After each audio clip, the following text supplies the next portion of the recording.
Now, gonna switch gears for a second again and talk about your next book at DC after you did Love Is Love, and Supergirl.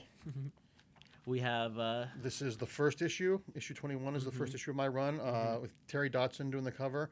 gorgeous art. Kevin McGuire, who you might know for the Justice League, is the artist on the first arc. These are the first 3 issues.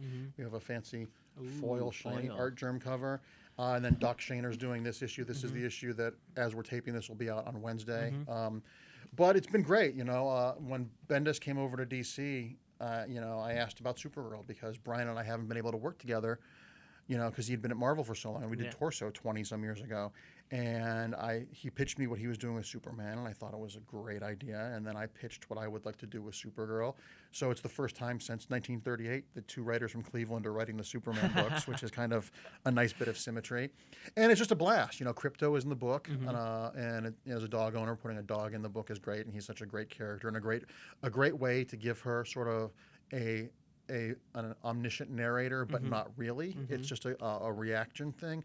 And getting to work with Kevin McGuire and Doc Shaner and these people, it's just like, What is life? do they think they confuse me with Mark Waid, right? They didn't hear my last name. Yeah, I shouldn't be here.